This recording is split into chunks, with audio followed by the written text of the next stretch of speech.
नमस्कार दोस्तों, स्वागत है हमारे एक नई वीडियो में। आज के इस वीडियो में हम बात करने वाले हैं बिहार सरकार के द्वारा चलाए जा रहे पोस्ट मैट्रिक की स्कॉलरशिप के बारे में, जिसके अंतर्गत 10वीं पास छात्र छात्राओं को 10वीं पास करने के बाद उनके कोर्स के हिसाब से सभी छात्र छात्राओं को अलग अलग राशि दिया जाता है। यदि आप बिहार के किसी भी संस्थान से किसी भी प्रकार का कोर्स कर रहे हैं, चाहे आप inter, graduation, PG, ITI, diploma, polytechnic, BBA, BC या अन्य कोई भी कोर्स करते हैं, तो आप इसके लिए आवेदन कर सकते हैं। बिहार पोस्ट मैट्रिक स्कॉलरशिप के लिए सेशन 2026 से 27 के लिए ऑनलाइन आवेदन शुरू हो चुका है, जिसमें आवेदन करने का लास्ट डेट 15 सितंबर रखा गया है। तो आपको 15 सितंबर 2026 से पहले इसके लिए आवेदन कर लेना है, क्योंकि अंतिम समय में वेबसाइट पर लोड होने के कारण हो सकता है आपका फॉर्म फिलअप नहीं हो सके। इसलिए जितना जल्दी हो सके इसके लिए आपको आवेदन कर लेना है। आवेदन कैसे करना है, क्या क्या डॉक्यूमेंट लगेगा और आवेदन का क्या प्रोसेस है, ये सभी जानकारी मैं आपको आगे इस वीडियो में बताने वाला हूँ। इस बार आवेदन करने का जो प्रोसेस है इसमें काफी सारा बदलाव किया गया है, इसलिए ऑनलाइन आवेदन करने से पहले इस वीडियो को ध्यान से जरूर देखें, ताकि आपको सभी जानकारी आपको अच्छे से समझ में आ सके।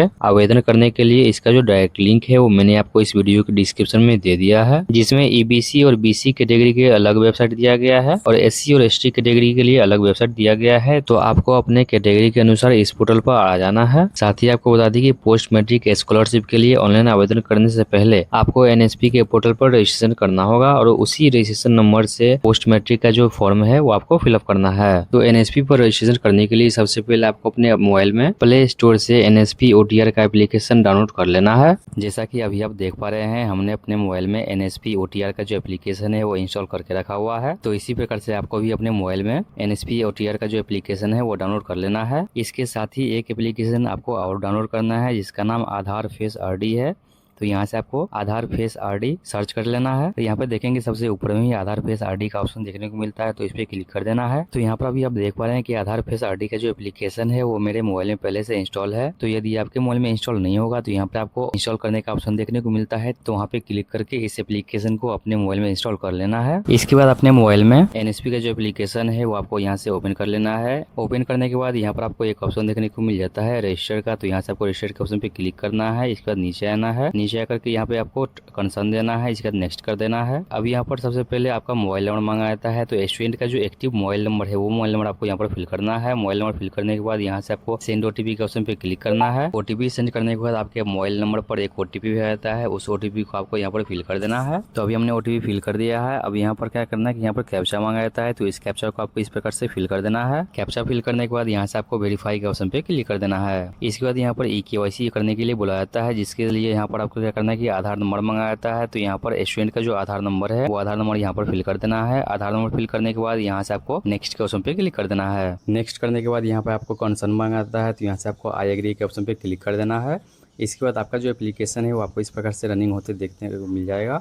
अब यहाँ पर देखेंगे कि आपका जो फोटो है वो स्टूडेंट का फोटो इसमें आपको कैप्चर करना है। तो इस प्रकार से आपको कैप्चर करना है। जैसे ही हरा आएगा तो आपको यहाँ पर इस प्रकार से बिलिंग करना है, और जैसे ही आपका फोटो कैप्चर हो जाता है तो यहाँ पर आप देखेंगे कि आपका जो NPC है सीडेट किस बैंक में है वो भी देखने को मिलता है। तो यहाँ से आपको ओके के ऑप्शन पे क्लिक कर देना है। अब यहाँ पर देखेंगे तो स्टूडेंट का डिटेल देखने को मिलता है, जिनमें उनका फोटो, नाम, जेंडर, डेट ऑफ बर्थ और उनका एड्रेस देखने को मिलता है। तो यहाँ से आपको स्क्रॉल करते हुए नीचे आना है। नीचे आएंगे तो यहाँ पर मदर का नाम पूछा जाता है, तो यहाँ पर स्टूडेंट के माता का नाम फिल कर देना है। इसके बाद यहाँ पर फादर का नाम पूछा जाता है, तो स्टूडेंट के पिता का नाम आपको यहाँ पर फिल कर देना है। इसके बाद यहाँ पर ईमेल ID मांगा जाता है, तो यहाँ पर स्टूडेंट का जो ईमेल ID है वो फिल करना है। ईमेल ID फिल करने के बाद यहाँ से नेक्स्ट के ऑप्शन पे क्लिक कर देना है। जैसे आप यहाँ पर नेक्स्ट करते हैं तो इस प्रकार से कंसर्न मांगा जाता है, तो यहाँ से आई एग्री के ऑप्शन पे क्लिक कर देना है। क्लिक करने के बाद यहाँ पर स्टूडेंट का जो OTR नंबर है वो देखने को मिल जाता है, तो यहाँ से आपको इसको कॉपी कर लेना है या इसका स्क्रीनशॉट करके आपको अपने मोबाइल में सुरक्षित रख लेना है। NSP एप्लीकेशन पर OTR करने के बाद आपको इस पोर्टल पे आना है। यहाँ आएंगे तो आपको लेफ्ट साइड में एक ऑप्शन देखने को मिल जाता है न्यू रजिस्ट्रेशन 2026-27, तो यहाँ से आपको इस ऑप्शन पर क्लिक कर देना है। इसके बाद अगला पेज ओपन होकर आता है। यहाँ पर देखेंगे तो ये सबसे पहले आपका NSP का जो OTR नंबर है वो मांगा जाता है। तो अभी आपको NSP एप्लीकेशन के माध्यम से जो रजिस्ट्रेशन नंबर मिला है वही रजिस्ट्रेशन नंबर आपको यहाँ पर फिल कर देना है। रजिस्ट्रेशन नंबर फिल करने के बाद यहाँ पर कैप्चा मांगा जाता है, तो इस कैप्चा को आपको यहाँ पर फिल कर देना है। कैप्चा फिल करने के बाद यहाँ से आपको गेट OTP के ऑप्शन पर क्लिक कर देना है। क्लिक करने के बाद यहाँ पर बताया जा रहा है कि आपका जो डिटेल है वो NSP के वेबसाइट से सिंक किया जाएगा, कृपया आधार नंबर दर्ज करें। तो यहाँ से आपको सिंपली ओके के ऑप्शन पर क्लिक कर देना है। क्लिक करने के बाद यहाँ पर देखेंगे तो आपका जो एमएसपी का रजिस्ट्रेशन नंबर है वो नंबर देखने को मिलता है। इसके बाद यहाँ पर आपका आधार नंबर मांगा जाता है, तो यहाँ पर स्टूडेंट का जो आधार नंबर है वो आपको यहाँ पर फिल कर देना है। आधार नंबर फिल करने के बाद यहाँ पर डेट ऑफ बर्थ मांगा जाता है, तो यहाँ पर स्टूडेंट का जो डेट ऑफ बर्थ है वो आपको यहाँ पर फिल कर देना है, जिसके लिए यहाँ पर कैलेंडर देखने को मिलता है, तो इस कैलेंडर से स्टूडेंट का डेट ऑफ बर्थ सिलेक्ट कर लेना है। डेट ऑफ बर्थ सिलेक्ट करने के बाद यहाँ पर कैप्चा मांगा जाता है, तो इस कैप्चा को आपको इस कैप्चा बॉक्स में फिल कर देना है। कैप्चा फिल करने के बाद यहाँ से आपको सबमिट के ऑप्शन पर क्लिक कर देना है। इसके बाद अगला इंटरफेस आपको इस प्रकार से देखने को मिलता है, जिसमें यहाँ पर स्टूडेंट का नाम देखने को मिलता है। इसके बाद मोबाइल नंबर मांगा जाता है, तो यहाँ पर स्टूडेंट का जो एक्टिव मोबाइल नंबर होगा वो मोबाइल नंबर आपको यहाँ पर फिल कर देना है। मोबाइल नंबर फिल करने के बाद यहाँ से आपको गेट ओटीपी के ऑप्शन पे क्लिक कर देना है। तो आपको इस प्रकार से मैसेज देखने को मिलता है कि आपके मोबाइल नंबर पर ओटीपी भेजा गया है, तो यहाँ से ओके पे क्लिक कर देना है। इसके बाद यहाँ पर जिला का नाम पूछा जाता है, तो स्टूडेंट किस जिला के अंतर्गत आते हैं, यहाँ से स्टूडेंट का जिला का नाम सिलेक्ट कर लेना है। जिला का नाम सिलेक्ट करने के बाद यहाँ पर कैटेगरी पूछा जाता है, तो यहाँ से स्टूडेंट को अपना कैटेगरी सिलेक्ट कर लेना है। अभी आप यहाँ पर देखेंगे तो आपको बीसी और एबीसी दो ही ऑप्शन देखने को मिलता है। तो अभी हम बीसी ईबीसी के पोर्टल पर आए हैं, तो इसलिए यहाँ पर आपको दो ऑप्शन देखने को मिलता है। और जब आप एससी एसटी कैटेगरी के पोर्टल पर जाते हैं तो यहाँ पर आपको एससी और एसटी दो ऑप्शन देखने को मिलेगा। तो यहाँ से आपको अपना कैटेगरी सिलेक्ट कर लेना है। इसके बाद यहाँ पर ओटीपी मांगा जाता है, तो आपने जो मोबाइल नंबर फिल किया हुआ था उस मोबाइल नंबर पे एक ओटीपी भेजा गया है, उस ओटीपी को आपको यहाँ पर फिल कर देना है। और ओटीपी फिल करने के बाद यहाँ से फाइनल सबमिट के ऑप्शन पर क्लिक कर देना है। तो जैसे ही आपका ओटीपी वेरीफाई हो जाता है तो आपको इस प्रकार का इंटरफेस देखने को मिलता है। यहाँ पर ऊपर में देखेंगे तो आवेदन करने के लिए सभी स्टेप के लिए अलग अलग ऑप्शन दिया गया है, जिसमें सबसे पहले यहाँ से आपको स्टूडेंट डिटेल के ऑप्शन पे क्लिक कर देना है। तो आपको यहाँ से इस प्रकार का इंटरफेस देखने को मिलता है, जिसमें सबसे पहले यहाँ पर आपको एकेडमिक ईयर सिलेक्ट करने के लिए बुलाया जाता है। तो यहाँ से आपको 2026-2027 के ऑप्शन को सिलेक्ट कर लेना है। जैसे ही आप यहाँ से ईयर सिलेक्ट करते हैं तो यहाँ पर आपका जो पर्सनल डिटेल है, जिसमें आपका नाम, पिता का नाम, माता का नाम, आपका डेट ऑफ बर्थ, जेंडर, ये सभी जानकारी आपको यहाँ पर ऑटोमेटिक फिल होकर के देखने को मिल जाता है। इसके बाद यहाँ पर नीचे में देखेंगे तो फादर्स ऑक्यूपेशन पूछा जाता है, तो यहाँ से आपको अपने पिता का ऑक्यूपेशन सिलेक्ट कर लेना है। और यदि इस लिस्ट में नहीं है तो यहाँ से सिंपली अदर्स के ऑप्शन को सिलेक्ट कर लेना है। इसके बाद मैरिटल स्टेटस पूछा जाता है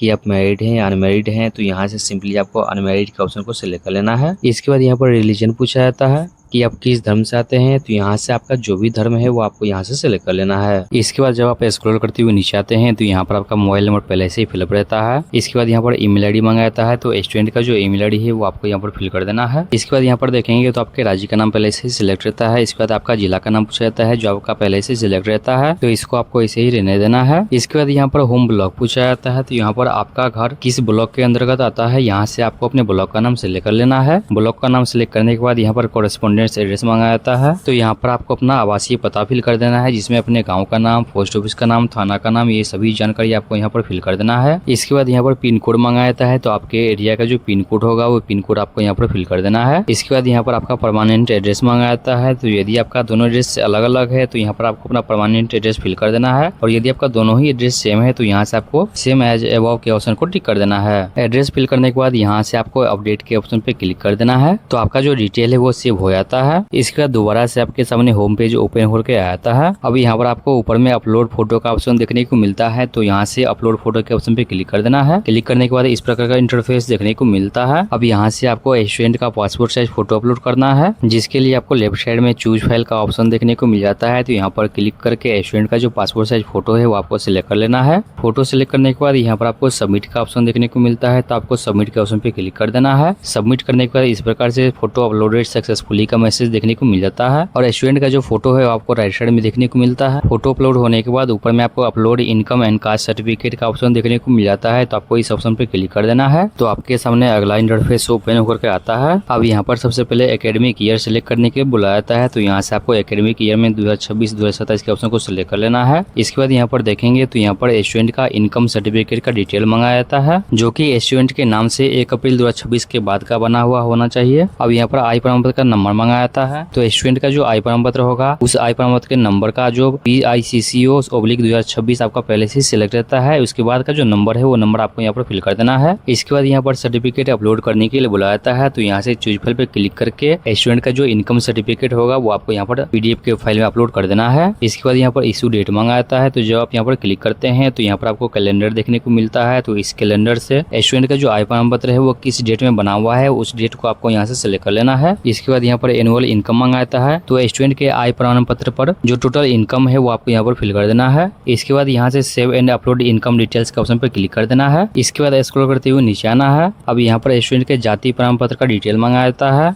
जिसमें सबसे पहले कास्ट सर्टिफिकेट का नंबर मांगाता है, जिसका BCCCO पहले से सिलेक्ट रहता है। इसके बाद ईयर पूछा जाता है, तो आपका कास्ट सर्टिफिकेट का जो ईयर है वो ईयर आपको यहाँ से सिलेक्ट कर लेना है। इसके बाद यहाँ पर नंबर मांगा जाता है, तो आपके कास्ट सर्टिफिकेट पर ईयर के बाद जो नंबर होगा वो नंबर आपको यहाँ पर फिल कर देना है। नंबर फिल करने के बाद यहाँ पर सर्टिफिकेट अपलोड करने के लिए बुलाया जाता है, तो यहाँ से चूज फाइल पे क्लिक करके स्टूडेंट का कास्ट सर्टिफिकेट यहाँ से अपलोड कर देना है। इसके बाद इशू डेट मांगा जाता है, तो कास्ट सर्टिफिकेट का जो इशू डेट है वो आपको यहाँ से सिलेक्ट कर लेना है। इशू डेट सिलेक्ट करने के बाद यहाँ से save and upload caste detail के ऑप्शन पे क्लिक कर देना है, तो आपका कास्ट सर्टिफिकेट अपलोड हो जाता है। इसके बाद यहाँ से गो टू होम के ऑप्शन पे क्लिक कर देना है। होम पेज पर आने के बाद यहाँ से आपको चेक सीडिंग स्टेटस के ऑप्शन पे क्लिक करना है। अब यहाँ से आपको चेक करना है कि आपका बैंक अकाउंट में आपका आधार सीडिंग है या नहीं है। इसके लिए यहाँ से चेक योर स्टेटस के ऑप्शन पे क्लिक कर देना है। इसके बाद यहाँ पर आप देखेंगे कि अकाउंट सीडेड सक्सेसफुली का मैसेज देखने को मिलता है, यानी कि आपके बैंक अकाउंट में आधार सीडिंग पहले से हुआ है। अब आप इसके लिए आवेदन कर सकते हैं। और यदि यहाँ पर आपका आधार सीडिंग स्टेटस फेल हो जाता है, तो आपको अपने बैंक में जाकर के अपने अकाउंट में आधार सीडिंग करवा लेना है। आधार सीडिंग करवाने के बाद यहाँ से आप आवेदन कर सकते हैं। आधार सीडिंग चेक करने के बाद यहाँ से अप्लाई फॉर स्कॉलरशिप का ऑप्शन देखने को मिलता है, तो आपको इस ऑप्शन पे क्लिक कर देना है। तो स्कॉलरशिप का जो आवेदन फॉर्म है वो ओपन होकर के आता है। अब यहाँ पर सबसे पहले एकेडमिक ईयर पूछा जाता है, तो एकेडमिक ईयर में यहाँ से आपको 2026-2027 के ऑप्शन को सिलेक्ट कर लेना है। इसके बाद यहाँ पर अप्लाई फॉर में फ्रेश और रिन्यूअल का ऑप्शन देखने को मिलता है। तो जो स्टूडेंट साल 2026 में किसी भी कोर्स में पहली बार नामांकन लिए हैं उनको फ्रेश सिलेक्ट करना है, और जो स्टूडेंट दूसरे साल या तीसरे साल का स्कॉलरशिप अप्लाई कर रहे हैं उनको यहाँ से रिन्यूअल के ऑप्शन को सिलेक्ट करना है। इसके बाद यहाँ पर इंस्टीट्यूट डिस्ट्रिक्ट पूछा जाता है, तो आपका स्कूल या कॉलेज जिस जिला में आता है यहाँ से उस जिले का नाम सिलेक्ट कर लेना है। इसके बाद इंस्टीट्यूट नेम पूछा जाता है, तो स्टूडेंट जिस स्कूल या कॉलेज में पढ़ रहे हैं यहाँ से उस स्कूल या कॉलेज का नाम सिलेक्ट कर लेना है। इसके बाद यहाँ पर कोर्स ग्रुप पूछा जाता है कि आप कौन सा कोर्स कर रहे हैं, तो अभी आप जो भी कोर्स कर रहे हैं उस कोर्स का नाम आपको यहाँ से सिलेक्ट कर लेना है। इसके बाद यहाँ से कोर्स नेम पूछा जाता है, तो यहाँ से आपको अपने कोर्स के फैकल्टी का नाम सिलेक्ट कर लेना है। तो आपने जो कोर्स ग्रुप सिलेक्ट किया होगा उसके अनुसार यहाँ पर फैकल्टी देखने को मिलता है, तो उस फैकल्टी को आपको यहाँ से सिलेक्ट कर लेना है जो फैकल्टी के अनुसार आप कोर्स कर रहे हैं। जैसा कि अभी हमने कोर्स ग्रुप में पोस्ट ग्रेजुएशन सिलेक्ट किया है, तो यहाँ से हम बताना है कि हम साइंस से पीजी कर रहे हैं, आर्ट्स से पीजी कर रहे हैं या कॉमर्स से पीजी कर रहे हैं या अन्य जो भी कोर्स होगा उस कोर्स का नाम आपको यहाँ से सिलेक्ट कर लेना है। इसके बाद स्क्रॉल करते हुए नीचे आना है।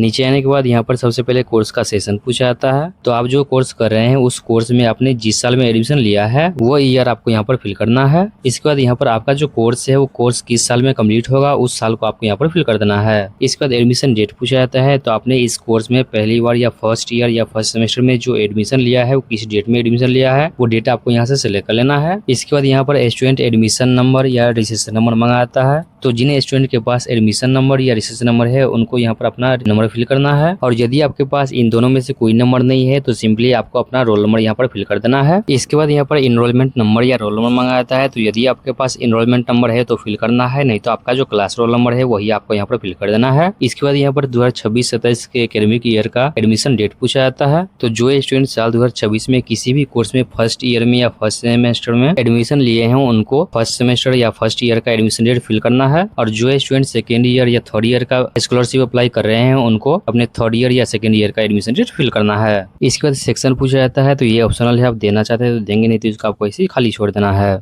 इसके बाद यहाँ पर मोड ऑफ स्टडी पूछा जाता है, तो मोड ऑफ स्टडी में यहाँ से आपको रेगुलर का ऑप्शन को सिलेक्ट कर लेना है। इसके बाद यहाँ पर फी अमाउंट पूछा जाता है कि आपको एडमिशन में कितना रुपया लगा हुआ है, तो आप जिस भी ईयर के लिए ये फॉर्म भर रहे हैं उस ईयर में एडमिशन लेते समय आपको कितना रुपया लगा हुआ है वो आपके एडमिशन रसीद पर देखने को मिलता है, तो वही सेम अमाउंट आपको यहाँ पर फिल कर देना है। इसके बाद यहाँ पर पूछा जाता है कि आप हॉस्टल में रुकते हैं तो यस करना है, नहीं तो आपको नो के ऑप्शन को सिलेक्ट कर लेना है। इसके बाद यहाँ पर पूछा जाता है कि इससे पहले जो आप कोर्स किए हुए हैं वो उसमें आपका रिजल्ट क्रेडिट सिस्टम में आता था, तो यदि क्रेडिट सिस्टम में आता था तो यस करना है, नहीं तो आपको ऐसे ही नो रहने देना है। इसके बाद यहाँ पर हाउस होल्ड कैटेगरी पूछा जाता है, तो हाउस होल्ड कैटेगरी में यहाँ से आपको पूरेस्ट ऑप्शन को सिलेक्ट कर लेना है। इसके बाद स्क्रॉल करते हुए नीचे आना है। नीचे आएंगे तो यहाँ पर आपके पिछले कोर्स का डिटेल मंगाया जाता है कि अभी आपने जो कोर्स में एडमिशन लिया है उस कोर्स से पहले आपने कौन सा कोर्स किया है उसका डिटेल यहाँ पे आपको बताना है, जिसमें सबसे पहले प्रीवियस कोर्स का ग्रुप सिलेक्ट करना है। जैसे कि कोई स्टूडेंट 11th में एडमिशन लिए हैं उनको यहाँ से 10th लेवल कोर्स को सिलेक्ट करना है, और जो लोग ग्रेजुएशन में एडमिशन लिए हैं उनको यहाँ से ग्रुप डी वाले ऑप्शन को सिलेक्ट करना है, और जो स्टूडेंट नॉर्मल ग्रेजुएशन किए हुए थे और अभी वो पीजी में एडमिशन लिए हैं उनको ग्रुप सी वाले ऑप्शन को सिलेक्ट कर लेना है। इसके बाद यहाँ पर स्पेशलाइजेशन में आपके पिछले कोर्स का नाम सिलेक्ट करना है। जैसे कि अभी हम एमएससी के लिए अप्लाई कर रहे हैं और इससे पहले स्टूडेंट ने 3 साल का ग्रेजुएशन किया था, तो यहाँ से हम डिग्री इन साइंस 3 ईयर को सिलेक्ट कर लेते हैं। इसके बाद यहाँ पर बोर्ड और यूनिवर्सिटी का नाम पूछा जाता है,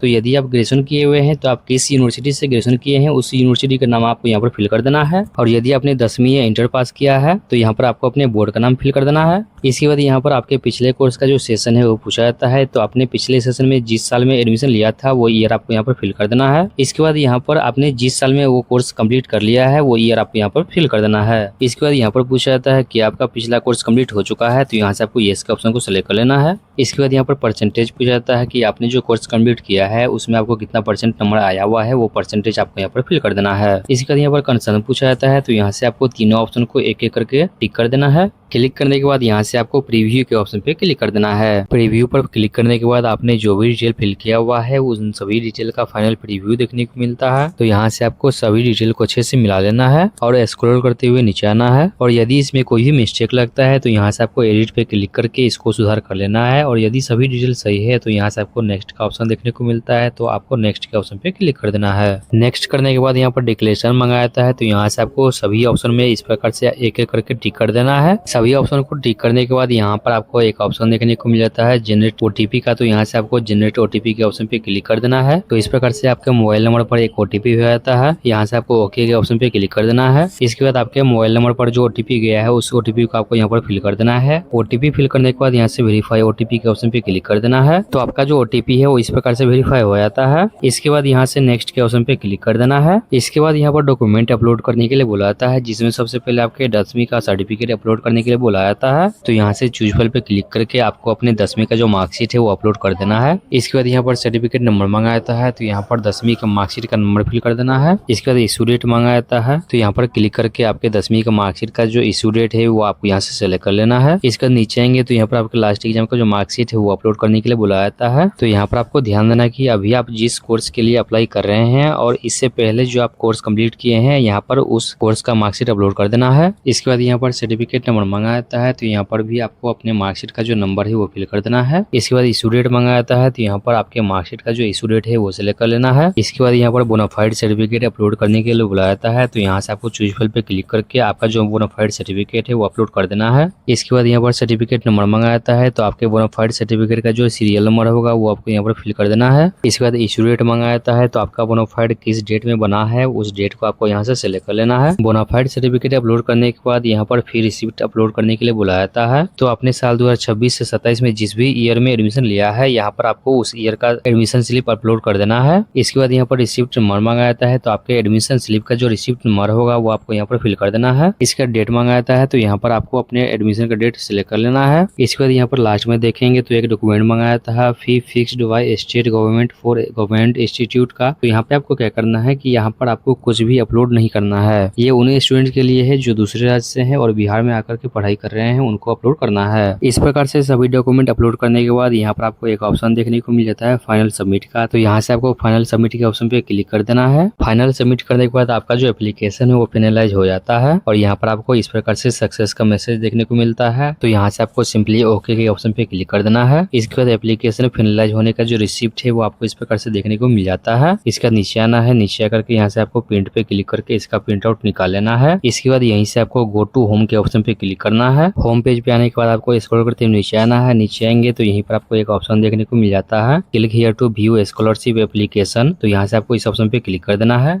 इसके बाद आपके सामने इस प्रकार का इंटरफेस देखने को मिल जाएगा एप्लीकेशन स्टेटस एंड प्रिंट का, तो यहाँ से आपको इस ऑप्शन पे क्लिक कर देना है। तो आपके आवेदन फॉर्म का जो फाइनल प्रिंट है वो आपको इस प्रकार से देखने को मिल जाता है। अब इसका प्रिंट आउट निकालने के लिए ऊपर में ही एक ऑप्शन देखने को मिल जाता है प्रिंट का, तो यहाँ पे क्लिक करके इसका प्रिंट आउट निकाल लेना है। तो दोस्तों इस प्रकार से आप बिहार पोस्ट मैट्रिक स्कॉलरशिप के लिए ऑनलाइन आवेदन कर सकते हैं। इस वीडियो में मैंने स्कॉलरशिप के लिए ऑनलाइन आवेदन करने के जो प्रोसेस है वो स्टेप बाय स्टेप करके आपको आसान शब्दों में बताया है। उम्मीद करता हूँ वीडियो आपको पसंद आया होगा। वीडियो आपको पसंद आया तो वीडियो को लाइक करें, दोस्तों के साथ शेयर करें और इस प्रकार की अपडेट पाने के लिए हमारे इस यूट्यूब चैनल को सब्सक्राइब जरूर कर लें। साथ ही हमारे व्हाट्सएप चैनल और टेलीग्राम चैनल से जरूर जुड़े, जिसमें आपको ऑनलाइन से जुड़ी ही सभी प्रकार की अपडेट सबसे पहले मिलती रहती है, जिसका डायरेक्ट लिंक मैंने आपको इस वीडियो के डिस्क्रिप्शन में दे दिया है। तो वहां से आपको हमारे व्हाट्सएप चैनल और टेलीग्राम चैनल को ज्वाइन कर लेना है।